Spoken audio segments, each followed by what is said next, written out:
Bismillahirrahmanirrahim. Assalamualaikum warahmatullahi wabarakatuh.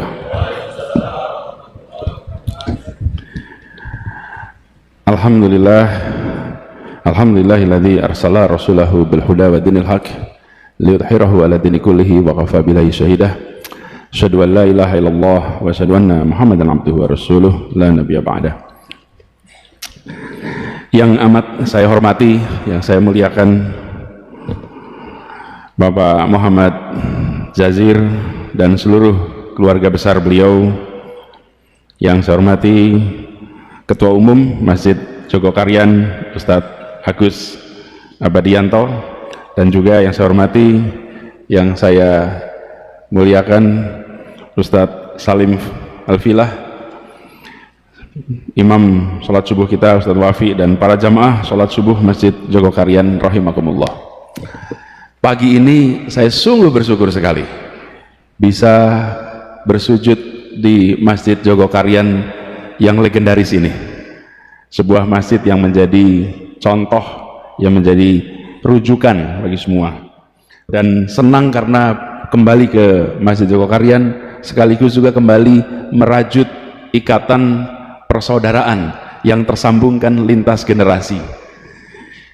Banyak yang tadi diceritakan oleh Pak Jazir adalah hal yang juga baru bagi saya, karena pada saat itu saya masih terlalu kecil untuk memahaminya. Jadi saya tadi mendengar ketika di kantor Pak Jazir cerita, Masya Allah ada banyak sekali catatan, dan ini menjadi hikmah bagi kita semua, bahwa apapun yang kita kerjakan hari ini bisa berdampak lintas waktu, dan mungkin anak dan cucu-cucu kita di kemudian hari yang baru mendengar ceritanya. Saya tidak pernah membayangkan bahwa di rumah Taman Yuwono, Taman Yuwono itu rumah kami di Dagen, Pak, Jalan Dagen, Sosro Menduran. Itu ada sebuah perumahan milik keluarga Haji Bilal. Jadi keluarga Haji Bilal itu, Bapak Ibu sekalian, pas kemerdekaan dulu, ibu kota pindahnya dari Jakarta ke Jogja. Semua pejuang-pejuang itu pindah ke Jogja, tidak ada yang punya rumah, termasuk kakek kami, nggak punya rumah. Haji Bilal menyiapkan rumah lebih dari 40 rumah, 20 di Taman Juwono, terus 20 lagi di belakangnya Malioboro Mall itu, dan ada beberapa tempat lainnya. Semua silahkan pakai tempatnya, dan disilahkan pakai sampai waktu yang beginilah kira-kiranya. Tidak ada yang namanya hitung-hitungan, silahkan pakai, gantian pakainya. Nah, termasuk kakek kami yang hijrah ke sini. Itu Pak Jazir, almarhum Allahyarham Pak AR itu berangkat bersama Agus Salim dan lain-lain ke Timur Tengah untuk mengikhtiarkan pengakuan bagi Republik. Berangkatlah, meninggalkan istri dan 8 anak di Jogja, berangkat ke Timur Tengah. Perjalanan itu beberapa bulan untuk ke sana, sampai ke Kairo. Dan alhamdulillah di Kairo lewat perjuangan diplomasi yang panjang, keluarlah pengakuan de jure dan de facto bagi Indonesia. Itu adalah pengakuan pertama. Ada negara yang mau mengakui Indonesia. Yang mengakui pertama adalah Mesir waktu itu. Jadi kakek pulang ke Jogja membawa surat itu. Perjalanannya panjang, mampir ke India, mampir macam-macam, pulang sendirian. Dan untuk membawa masuk surat pengakuan itu yang ditandatangani oleh Perdana Menteri Mesir itu, dimasukkan ke dalam kaos kaki di dalam sepatunya. Ketika di pemeriksaan di Kemayoran lolos, surat itu ada dalam kaos kaki, karena kaos kakinya nggak diperiksa, yang lainnya diperiksa. Masuk sampai ke Jakarta, sampai akhirnya singkat cerita sampai ke Jogja, sampai serahkan ke Bung Karno di Gedung Agung. Pulang, istrinya melahirkan anak yang ke-9, diberi nama Lukiana. Kenapa? Laki Ana. Beruntung saya, karena bisa sampai lagi ke sini. Anak sebelumnya yang nomor 8 diberi nama Imlati. Imlati itu artinya Indonesia merdeka lekas akan tercapai insya Allah. Lahirnya 1 Juni 1945. Jadi lahir 1 Juni, beliau masih di BPUPKI, itu semua orang sudah merasakan insya Allah Indonesia merdeka. Bulan Juni itu, Agustus kita merdeka, tapi belum tahu bakal merdeka apa tidak. Lalu anaknya lahir yang ke-8 dikasih nama Imlati. Banyak yang tidak tahu itu kepanjangan. Indonesia merdeka lekas akan tercapai insya Allah. Yang nomor 9 dikasih nama Lukiana karena laki anak, Lukiana. Istrinya kena malaria, wafat dengan 9 anak di Jogja. Sehingga kakek dan keluarga ketika Republik pindah lagi ke Jakarta, maka kakek kami dan keluarganya tidak pindah lagi karena beliau tidak ada istri, 9 anak dan bayi yang sudah ditemani oleh masyarakat di Jogja dengan support system yang luar biasa, sehingga diputuskan tidak kembali ke Jakarta dan terus di Jogja, dan akhirnya sampai akhir hayatnya berada di Jogja, dan saya jadi tumbuh besar di Jogja karena saya cucu kemudian tinggal di tempat itu. Nah, kisah perjuangan kemudian banyak sekali. Saya merasa bersyukur sekali karena Pak Jazir ini memiliki memori atas peristiwa-peristiwa penting yang tersembunyi, yang seringkali terlewatkan di dalam catatan sejarah kita. Jadi Pak Jazir harus banyak bercerita dan direkam ceritanya, karena beliau pelaku, beliau membaca, beliau merangkaikan. Ada yang menjalani tidak merangkaikan, ada yang membaca tidak merangkaikan, ada yang menjalani tapi tidak membaca. Ini membaca, menjalani, dan bisa merangkaikan sebagai sebuah cerita. Jadi saya merasa bersyukur betul. Tapi persahabatan kami tidak berhenti di situ. Bukan antar kakek dan Pak Jazir. Jadi kalau saya panggil Pak Jazir, panggil kakek boleh sebetulnya. Karena ini sahabat kakek saya gitu kan. Paman gitu. Kenapa? Karena berkelanjutan.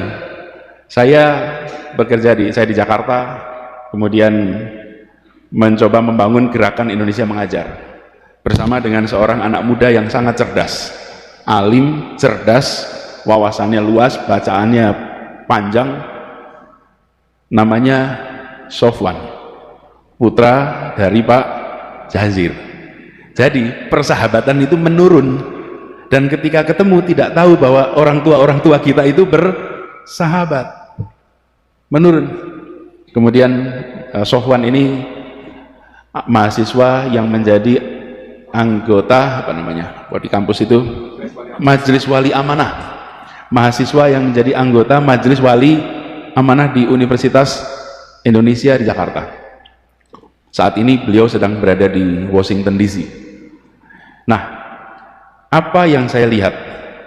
Seorang pejuang, seorang pendidik yang dalam keluarganya memancarkan semua nilai yang diperjuangkan ke publik, tercermin di dalam keseharian di keluarganya lewat interaksi saya dengan Mas Sofwan. Karena itu saya bersyukur sekali silaturahmi ini bisa tersambungkan terus. Insya Allah ini banyak hikmahnya, dan kita doakan agar Pak Jazir ini diberikan kesehatan terus, dipanjangkan umurnya, dan terus bisa menjadi pilar penjaga kekuatan, lokomotif pendorong kemajuan bagi umat. Kita tahu persis Al-Quran menyatakan bahwa kita kuntum khairun ummatin ukhrijatil linnas ta'muruna bil ma'ruf wa tanhauna 'anil munkar wa tu'minuna billah. Kita ini adalah umat yang terbaik. Tapi umat yang terbaik ini adalah bukan status. Umat yang terbaik itu adalah yang harus diperjuangkan.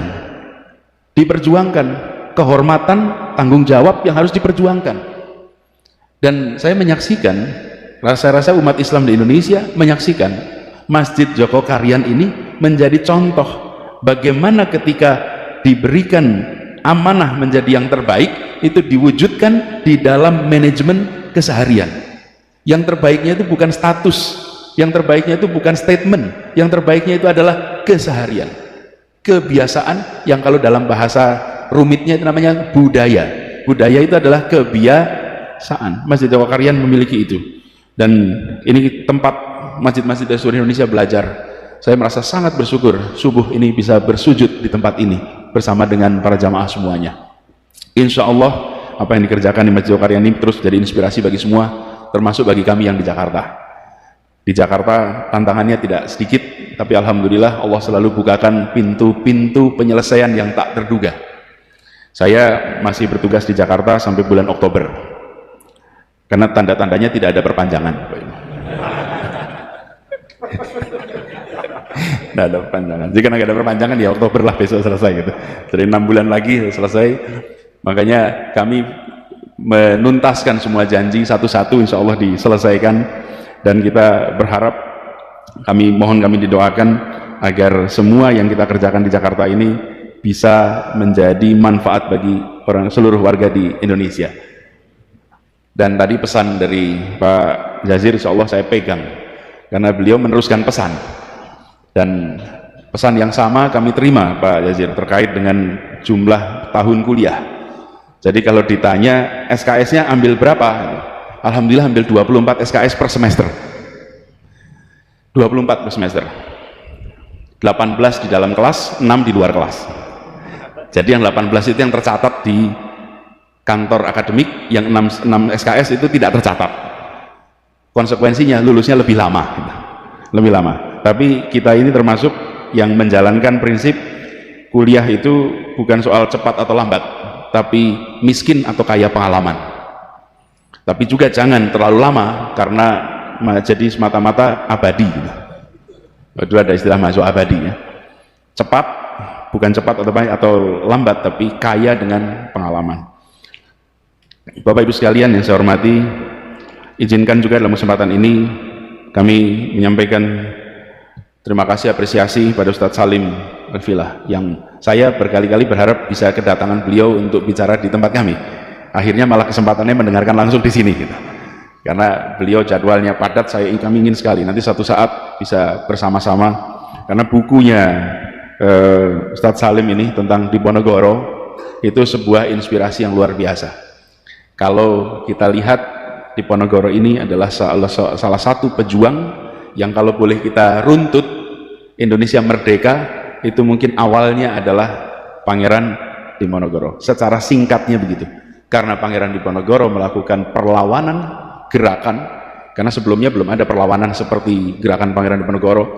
Belanda mengalami kebobolan pembiayaan yang luar biasa, ongkos menghadapi perang itu luar biasa. Perangnya hanya 5 tahun, bahkan ada yang bilang itu 5 menit Pak, 1825 sampai 1830 5 menit perangnya 5 tahun, tapi ongkosnya buat Belanda luar biasa. Akibat itu muncul tanam paksa, akibat tanam paksa muncul politik etis, akibat politik etis muncul orang-orang Indonesia yang terdidik. Orang-orang Indonesia terdidik ini kemudian meraih kemerdekaan. Jadi kalau diruat tuntutannya, Ibnu Khaldun, seorang sejarawan, itu yang pertama kali mengajarkan kepada kita pendekatan namanya path dependence, jejaring ketergantungan dalam sebuah perjalanan sejarah. Peristiwa satu melibatkan peristiwa berikutnya, peristiwa berikutnya, peristiwa berikutnya. Jadi kalau diruntut, kenapa Soekarno dan kawan-kawan terdidik? Karena politik etis. Kenapa ada politik etis? Karena ada tanam paksa. Kenapa ada tanam paksa? Karena Belanda bangkrut akibat perang Diponegoro. Jadi perang Diponegoro menjadi awalan yang luar biasa. Dan cerita ini menurut saya penting. Jadi Ustadz Salim, kita di Indonesia ini punya banyak foto, tapi di rumah saya hanya satu lukisan yang saya pasang, lukisan Pangeran Diponegoro. Karena beliau yang dari Jogja ini menjadi penggerak inspirasi yang kita merasakan dampaknya sampai sekarang. Mudah-mudahan makin banyak yang nanti membaca, memahami, dan insya Allah bisa meneruskan perjuangan lintas waktu sampai dengan sekarang ini. Saya akhiri persambutan ini dengan sekali lagi mengucapkan terima kasih atas kehangatan sambutan, atas silaturahmi. Insya Allah ini bukan silaturahmi yang terakhir. Insya Allah kita diberikan umur panjang, bisa jumpa kembali di waktu yang akan datang, dan insya Allah puasa kita diterima, ibadah kita di bulan suci Ramadan ini dilipat gandakan pahalanya, dan kita berhasil meraih derajat mutakin. Billahi taufiq wa hidayah. Assalamualaikum warahmatullahi wabarakatuh. Ajak dan pastikan kita, keluarga dan tetangga kita memilih pasangan Anies Muhaimin, amin, saat berada di TPS, pada Pilpres, Rabu, tanggal 14 Februari tahun 2024. Bukan yang lain, ingat betul ya.